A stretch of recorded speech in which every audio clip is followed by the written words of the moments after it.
মুসা আলাইহিস সালাম খিজির আলাইহিস সালামের ঘটনা বলেন। আমি খুব সংক্ষেপে বলবো, সময় কম।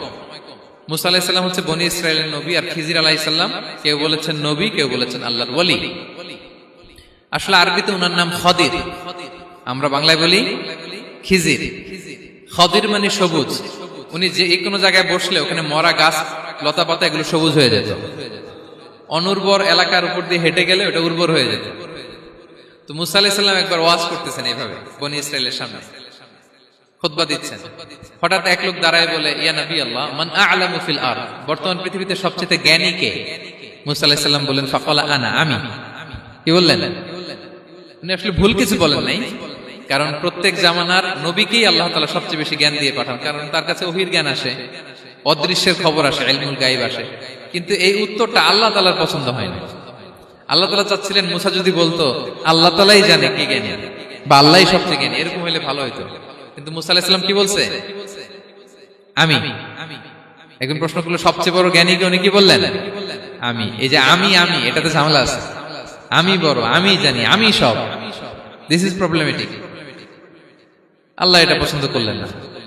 আল্লাহ তাআলা মুসা আলাইহিস সালামকে বললেন, মুসা তুমি যে বলছো তুমি জ্ঞানী, না তুমি জ্ঞানী না, তোমার চেয়ে বড় জ্ঞানী আছে। মুসা আলাইহিস সালাম বলে, তাই নাকি? আমার চেয়ে বড় জ্ঞানী কে? তো আল্লাহ তাআলা বললেন, ইযহাব ইলা মাজমাইল বাহরাইন, দুই সাগর বা দুই নদীর মিলনস্থলে যাও, ওখানে আমার এক বান্দা আছে তোমার চেয়েও জ্ঞানী। মুসা আলাইহিস সালাম বললেন, তাই নাকি? তো আল্লাহ, আমি কিভাবে চিনি উনি কোথায় থাকে, কিভাবে বুঝবো? আল্লাহ বললেন, একটা বড় মাছ নাও, এটাকে ফ্রাই করো, এটাকে ফ্রাই করে একটা ঝুড়ির ভেতরে নাও, যেখানে এই মাছটা সাগরে ঢুকে যাবে ওখানে আমার বান্দাকে পাবে। তো উনি ওনার সহযোগী ইউশা ইবনে নুনকে নিয়ে হাঁটতে লাগলেন। হাঁটতে হাঁটতে এক জায়গায় ক্লান্ত হয়ে পাথরের পাশে বিশ্রাম নিলেন। ওই পাথর থেকে আবার এক ধরনের পানি বের হয়, এই পানিটারে বলে আবে হায়াতের পানি, মা উল হায়াত, জীবন নদীর পানি। এই পানি কোনো মৃত প্রাণী বা বস্তুর গায়ে লাগলে ওটা জীবিত হয়ে যায়। তো ওনারা পাথরে হেলান দিয়ে বিশ্রাম নিচ্ছিলেন। ওই পানি ওই ফ্রাই করা মাছের গায়ে লাগার সাথে সাথে মাছ জীবিত হয়ে ঝুড়ি থেকে বের হয়ে সাগরে ঢুকে গেছে। ওনারা আর খেয়াল করেন না। এরপর আবার হাঁটতে লাগলেন। হাঁটতে হাঁটতে যখন ক্লান্ত শ্রান্ত, তখন বলে, এই ইউশা, আমাদের ওই মাছ ফ্রাই মাছটা দাও, এখন খাই। ঝুড়ি খুলে দেখে মাছ নাই। মাছ গেল কোথায়? তখন ইউশা বলল, হয়তো আমরা যে পাথরের ওখানে বিশ্রাম নিয়েছিলাম ওখানে আমরা মিস, ওখানে হারাই ফেলছি। চলো চলো, আরে ওইদিকে তো যাইতে হবে আমাদের। উনি গেলেন, যে দেখে মাছ যে জীবিত হয়ে বালুর এদিকে নাড়াচাড়া করতে করতে সাগরে ঢুকে গেছে, ওখানে দাগ আছে। মুসা আলাইহিস সালাম ঢুকলেন সুরঙ্গ, ঢুকে দেখে চাদর গায়ে দিয়ে এক লোক শুয়ে আছে। সালাম দিলেন, আসসালামু আলাইকুম। ওই লোক চাদর আর সরায় না, ভিতর থেকে বলতেছে, ওয়ালাইকুম আসসালাম। তো চাদরের ভিতর থেকে উনি বলে, মান আন, তুমি কে? মুসা আলাইহিস সালাম বললেন, আনা মুসা, আমি মুসা। উনি বলেন, মুসা বনি ইসরাইল, বনি ইসরাইলের মুসা? বললেন, হ্যাঁ। কেন এসেছো? এবার চাদর খুললেন। বলতেছে, আপনার কাছ থেকে কিছু শিখতে আসছি। আল্লাহ বলছে, আপনি নাকি সবচেয়ে বড় জ্ঞানী। আমি ভুল করে বলে ফেলছিলাম আমি। আল্লাহ বলছেন যে আপনি নাকি জ্ঞানী। বলতেছে, না, তুমি আমার জ্ঞান নিতে পারবা না, ওই ধৈর্য শক্তি তোমার নাই। মুসা আলাইহিস সালাম বললেন যে, আপনি যে কোনো শর্তে আমাকে একটু রাখেন কয়েকদিন, আপনার সাথে আমি রাজি। বললেন, না, তুমি পারবা না। মুসা আলাইহিস সালাম জোর করতে লাগলেন। অবশেষে খিদির আলাইহিস সালাম রাজি হলেন। বললেন, শর্ত হচ্ছে আমি যাই করি আর না করি আমাকে কোনো প্রশ্ন করা যাবে না। মুসা আলাইহিস সালাম বললেন, ওকে। সফর শুরু হলো। সামনে নদী, এক লোক তাদের নৌকা দিয়ে নদী পার করাই দিল। নদী পারাপারের পর খিজির আলাইহিস সালাম লাঠি দিয়ে নৌকার তলাটা ছিদ্র করে দিলেন। মুসা আলাইহিস সালাম বললেন, ইন্না লিল্লাহি, এটা আপনি কি করলেন? ওরা আমাদেরকে নদী পার করে দিল, আর যে ভাড়াটা আসছিল এটাও নিল না, আমাদেরকে সম্মান দেখলো, আপনি নৌকা ছিদ্র করে দিলেন। খিজির আলাইহিস সালাম বলছে, এই যে আমি বলছিলাম না তুমি ধৈর্য ধারণ করতে পারবো না, যাও, তোমার রাস্তায় তুমি, আমার রাস্তায় আমি। মুসা আলাইহিস সালাম আবার ক্ষমা চাচ্ছেন যে, আপনি আমার ক্ষমা করেন, আমি তো ভুলে গেছি, আর প্রশ্ন করবেন না। চলতে লাগলেন। হঠাৎ বাচ্চারা খেলতেছে, এক বাচ্চাকে ধরে হত্যা করলেন খিজির আলাইহিস সালাম। এবার তো মুসা আলাইহিস সালাম রেগে গেছে, আপনি করলেনটা কি? নিষ্পাপ ফুলের মতো শিশুকে হত্যা করলেন। খিজির আলাইহিস সালাম বলে, এই যে আমি জানতাম যে তুমি ধৈর্য ধারণ করতে পারবে না, তোমার রাস্তা এক, আমার রাস্তা এক, যাও। এবার মুসা আলাইহিস সালাম করজোর করতেছে যে, this is the last chance, একটা ফাইনাল চান্স দেন, একটা সুযোগ দেন, আর আমি প্রশ্ন করব না, এটাই লাস্ট। বলেন, ওকে, ঠিক আছে। হাঁটতে হাঁটতে এক ইহুদি বসতির সামনে যে হাজির। দুজনই খুব ক্ষুধার্ত, খাবার চাইলো, এরা আবার কৃপণ, খাবার দিল না। তো খিজির আলাইহিস সালাম বললেন, ঠিক আছে, খাবার যেতে দিচ্ছেন, আমরা চলে যাই। যাওয়ার পথে দেখতেছে এই এলাকার একটা দেয়াল ভেঙে পড়ে যাবে। উনি বললেন মুসা চলো এটা ঠিক করে দেই। দুইজন মিলে প্রচন্ড ক্ষুধায় এটা এটা সেটা এনে দেয়ালটা তৈরি করতেছে। মুসা আলাইহিস সালাম তো এমনিই রাগী, পেটে আবার ক্ষুধা, আবার বলছে কিছু বলাও যাবে না। তিনি এবার আর প্রশ্ন করেন, বলতেছে ওরা এত কিপটামি করলো আর আপনি এটা করে দিলেন, আপনি তো চাইলে এটা টাকা নিতে পারতেন, পারিশ্রমিক নিতে পারতেন চাইলে। এই কথা বলার পর খিজির আলাইহিস সালাম বললেন হাযা ফিরাকু বাইনি ওয়া বাইনি, এখানেই তোমার আর আমার সেপারেশন,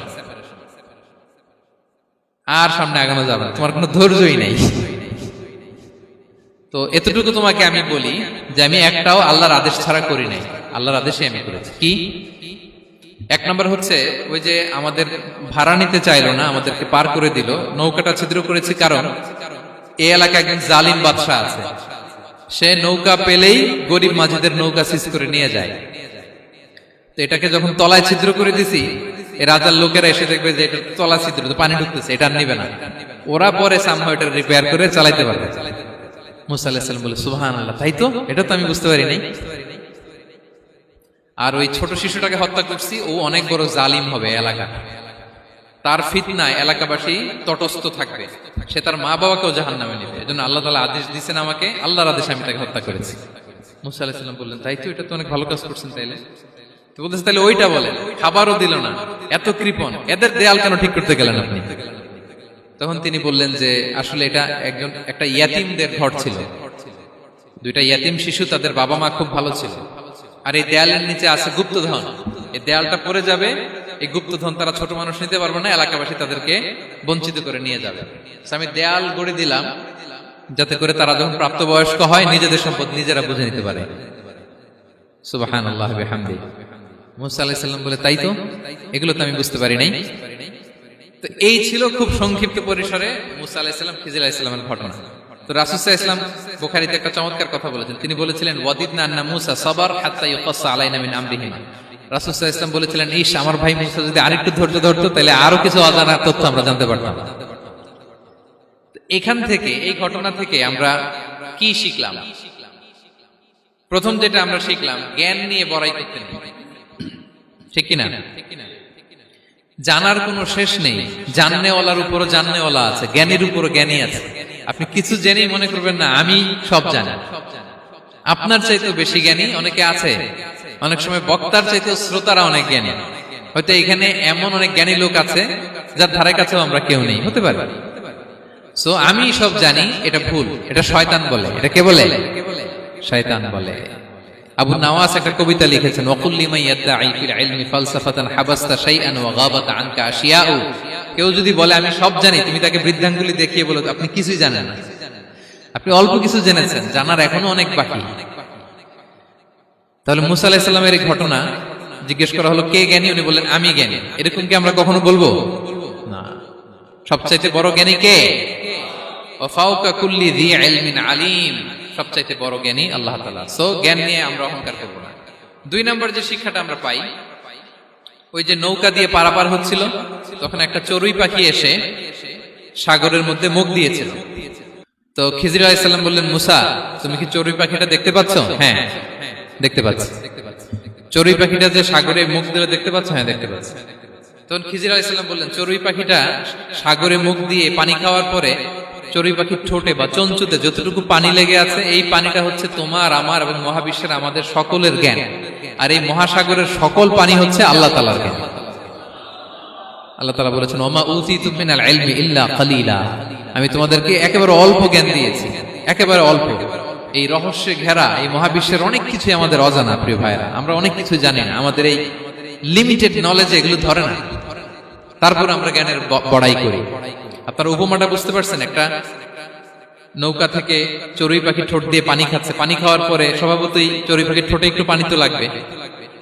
খিজির বললেন যে এই পানিটা হচ্ছে তোমার আমার পৃথিবীর সবার জ্ঞান, আর এই সাগরের বাকি পানিগুলো কার জ্ঞান? এবার বুঝতে পারছেন আল্লাহ তাআলার জ্ঞানের পরিধি। আমরা জ্ঞান নিয়ে যেন কখনো কি না করি, বড়াই না করি। জ্ঞান দুই ধরনের, একটা বাহ্যিক জ্ঞান, একটা অন্তর্নিহিত জ্ঞান, এক্সটার্নাল নলেজ, ইন্টারনাল নলেজ। আমরা যখন কোরআন হাদিস পড়ি আমাদের বাহ্যিক জ্ঞান অর্জন হয়।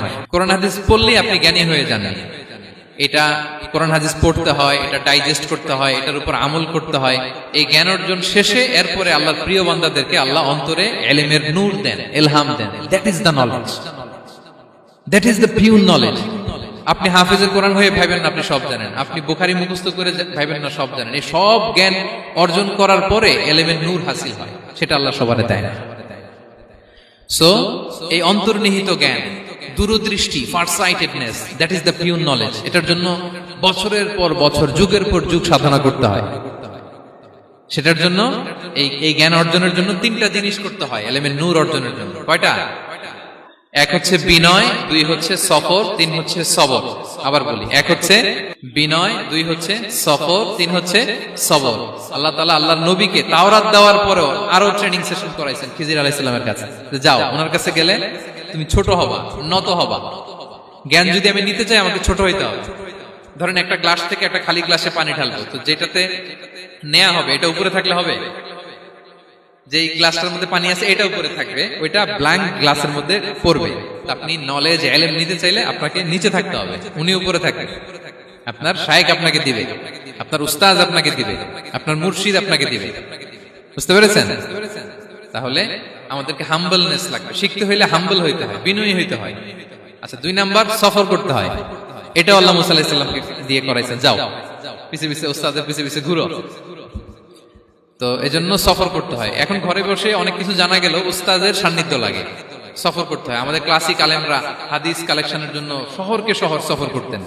এখন আমাদের আলেমরা দেওবন্দে যায়, মিশরে যায়, মদিনায় যায়। এখানকার মালয়েশিয়ান স্টুডেন্টরা দেশে বিদেশে যে নলেজ অর্জন করে। সফর আপনাকে লাগবে। তাহলে বিনয়, সফর, 3 নম্বরে কি? সবর। ধৈর্যশীল হইতে হবে। দেখেন মুসা আলাইহিস সালাম বারবার প্রশ্ন করে ফেলতেছেন, বারবার ওয়াদা ভঙ্গ করতেছেন। এরকম করলে হবে না, ধৈর্য লাগবে। ধৈর্যের বলে বলিয়ান হলে তখনই আপনার মধ্যে ইলম আসবে। তাহলে জ্ঞানের ফিতনায় পড়ার আর আমাদের কোনো সম্ভাবনা আছে? আমরা বিনয়ী হব, আমরা জ্ঞান আল্লাহর দিকে ফিরাই দেব, আমরা বলবো উনি সবচেয়ে ভালো জানেন। পারা যাবে তো ইনশাআল্লাহ?